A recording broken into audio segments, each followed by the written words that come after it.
Bonjour Michel de Pixapicture. Alors aujourd'hui j'ai reçu le magazine qu'édite Nikon pour les pros, Nikon Pro. À l'intérieur évidemment ils parlent des nouveaux boîtiers, des nouveaux objectifs, mais aussi ils font le portfolio, ils montrent des portfolios de photographes. Et dans ce magazine, dans ce numéro, ils parlent de deux photographes spécialisés dans les photos de mariage. Une espagnole et un anglais. Du coup, ça m'a donné envie de vous parler de photos de mariage et de vous parler de mon expérience de photos de mariage que j'ai faites soit pour des amis, soit notamment en commande pour Géo. On va voir ça tout de suite. Allez, c'est parti!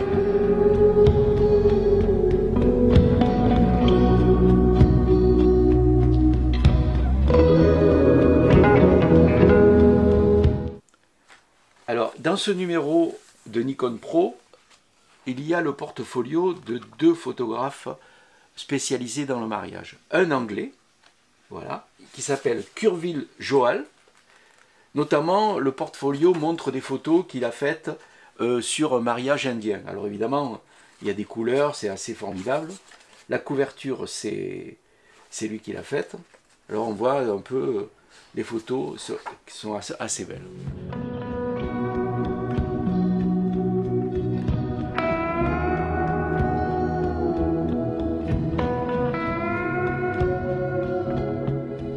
Le deuxième portfolio traite d'une photographe espagnole qui s'appelle Mónica Zaldo, qui elle aussi fait des photos assez extraordinaires, toujours en essayant de trouver des idées un peu, de sortir des photos classiques du mariage. Voilà. Alors,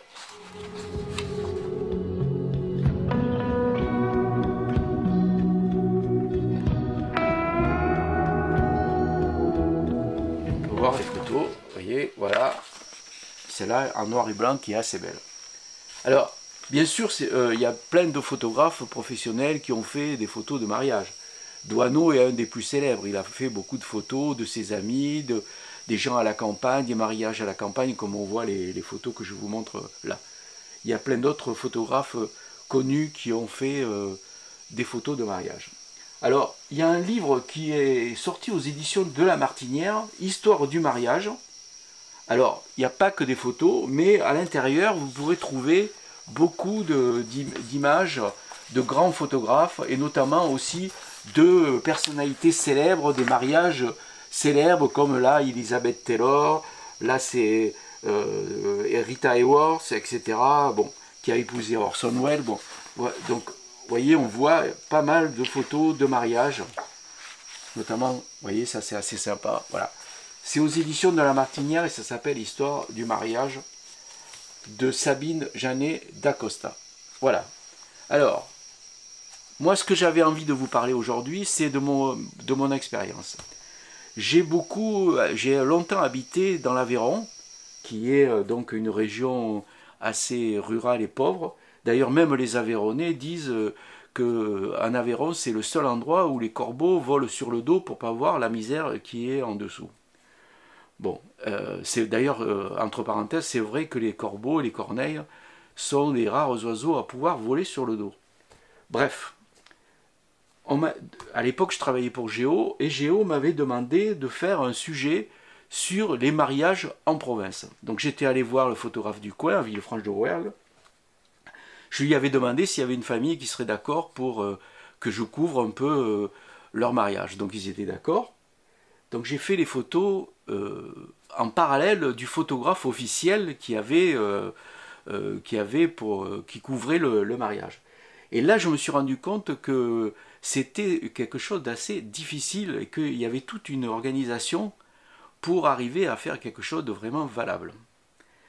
Et moi, j'étais derrière, je photographiais aussi le photographe qui photographiait les mariés, etc. J'ai essayé de faire le reportage du début à la fin. Je suis allé même au moment où la future mariée s'habille chez sa mère sans que le marié la voie. Donc j'étais là, et je suis allé jusqu'au lendemain matin où on les allait les réveiller avec la fameuse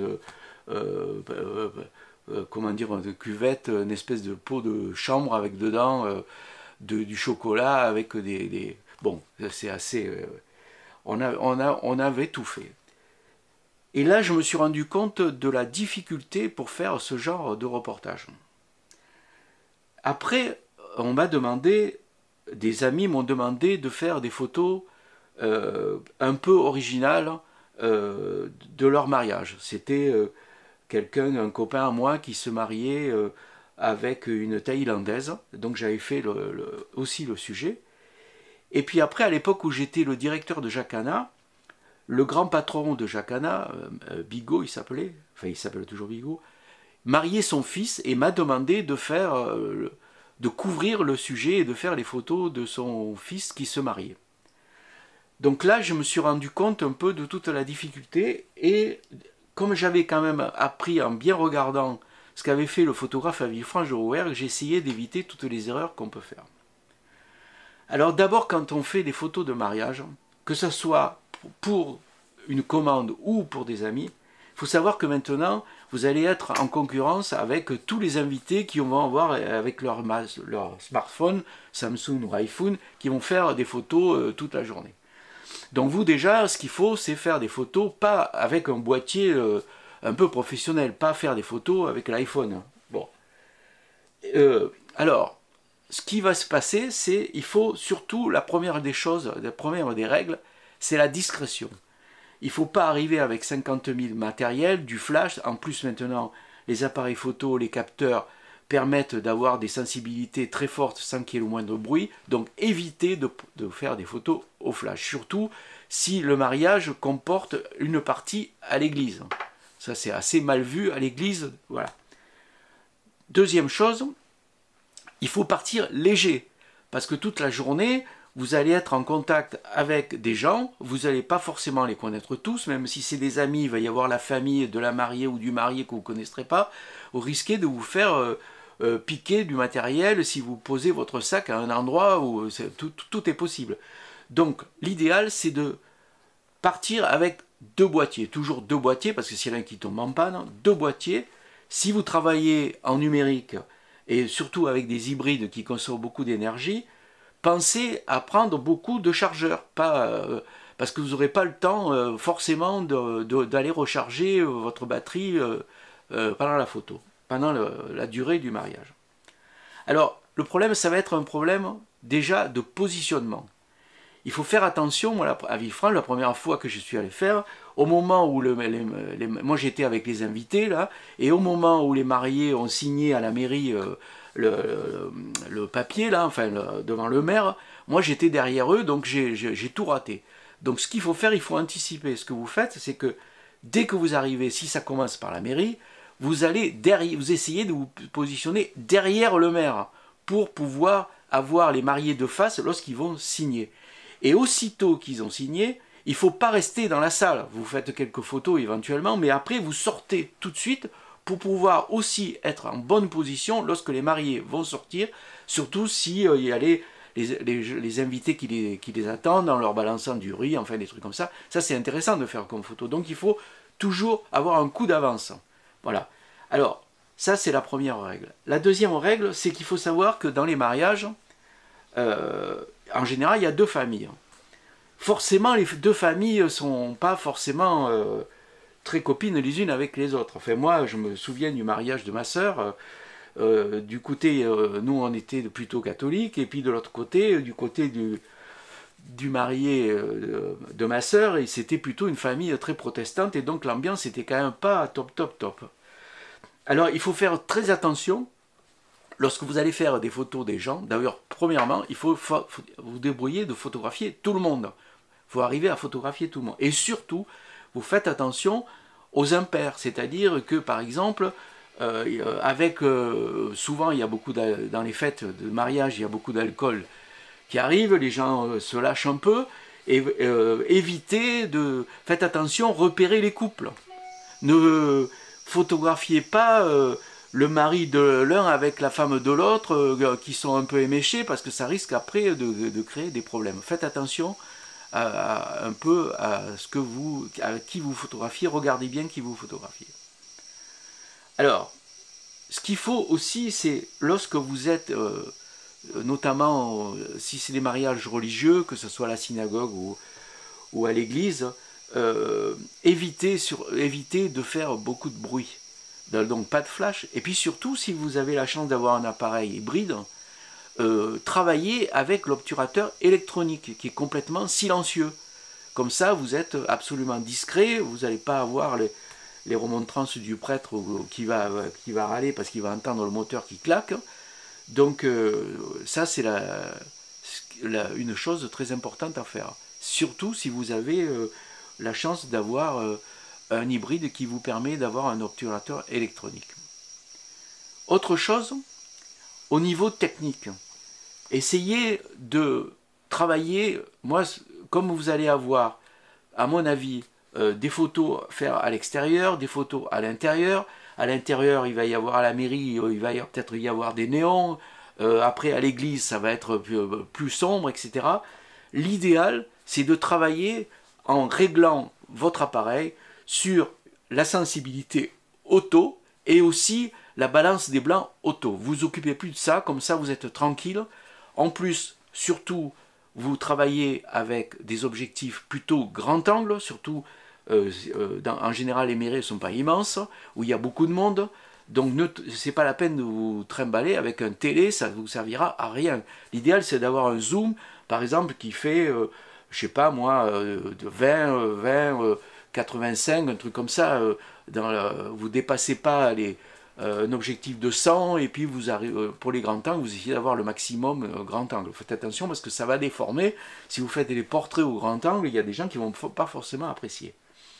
Alors, dernière chose, il faut aussi savoir que beaucoup de gens vont faire des photos.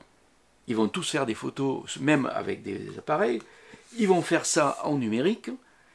Ça va aller dans leur ordinateur et puis plus personne ne va les regarder, comme toujours les 3/4 du temps, les photos que... Vous, ce qu'il faut faire, c'est des tirages. Alors l'idéal, quand moi j'avais fait le reportage à Villefranche-de-Rouergue, je m'étais aperçu que le photographe, au moment, dans l'après-midi, il a disparu. Et en fait, ce qu'il a fait, à l'époque, il n'y avait pas le numérique. Hein. Il est allé faire des tirages et il est revenu le soir au moment du banquet, là, avec des photos tirées. Il avait presque fait un album. Il montrait les photos tirées et du coup, il avait passé la commande. Parce que lui, évidemment, ce qui l'intéressait, c'est de vendre les photos. Alors vous, ce que vous faites, c'est si vous essayez à un moment donné, en général, dans l'après-midi, avant le banquet, de vous éclipser et d'aller faire des planches contact, ou l'idéal, si vous avez Lightroom, de faire pratiquement une maquette avec un album, et puis le soir, vous arrivez et vous montrez les planches contact, ou vous montrez déjà des mises en page d'un album que vous pourrez après proposer et éditer quelques jours après. Les gens ils seront contents d'avoir comme un livre en fait, avec toutes les photos du mariage, du début jusqu'à la fin. Donc pensez au tirage, à faire des tirages, parce que c'est ça qui va rester. En plus, qu'il faut que vous essayiez de faire, c'est à un moment donné, vous isoler avec les mariés pour faire la photo de mariage qu'ils vont mettre sur leur buffet, etc. Et là, essayez d'être un peu originaux. Et faites attention, essayez de trouver une idée, voyez avec eux, de faire quelque chose qui soit où ils sont tous les deux, ou peut-être avec des enfants. Et là aussi, risque de se poser un problème technique. Souvent, les mariés sont habillés en blanc. Donc, les capteurs, comme je l'ai toujours dit, eux, ce qu'ils essaient toujours, c'est de rendre au niveau exposition un gris neutre. Donc, quand on photographie quelque chose de blanc, il va avoir tendance à assombrir ce blanc, parce que lui, il ne va pas savoir que c'est une photo de mariée, hein, même si l'intelligence artificielle fait des progrès énormes. Donc, vous risquez d'avoir, si l'ambiance est très blanche, et si la mariée, elle est vraiment en blanc, que toute la photo est très claire, vous risquez d'avoir une photo sous-exposée. Donc, faites attention si toute l'ambiance est blanche et claire, parce que vous aurez des photos sous-exposées. Donc, il faut justement essayer de surexposer par rapport à la donnée que donne l'appareil photo. Bon, évidemment, si vous n'avez pas le temps et que vous avez fait tout en automatique, vous pourrez toujours récupérer ça après avec des logiciels comme Photoshop ou compagnie. Voilà un peu ce que j'avais envie de vous dire. Il y a aussi quelque chose qui est très important, surtout si vous faites des commandes, essayez d'avoir des papiers signés de tous les gens que vous avez photographiés. Et surtout, ne balancez pas les photos sur Facebook ou sur des trucs comme ça sans avoir l'autorisation des gens. Méfiez-vous. Surtout qu'en plus, vous savez, les mariages, des fois, ça finit en divorce au bout de quelques années et il peut y avoir des gros problèmes. Voilà. Alors, je vous rappelle, pour finir, c'était une toute petite vidéo que j'avais envie de faire sur le mariage.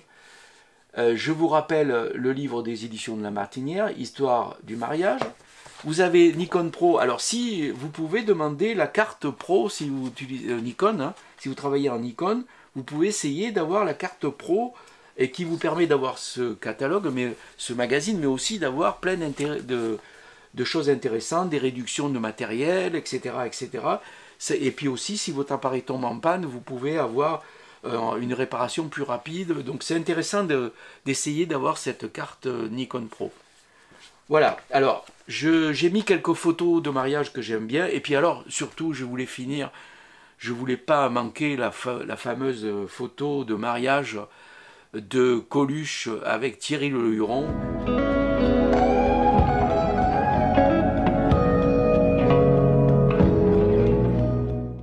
Voilà, donc ça c'est une petite vidéo en attendant le Mac photo du mois de décembre que je prépare.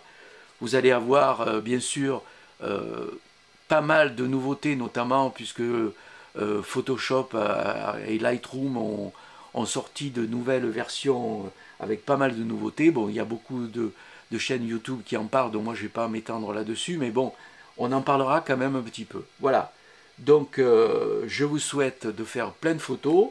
Et comme on dit toujours, vive les mariés. À très bientôt.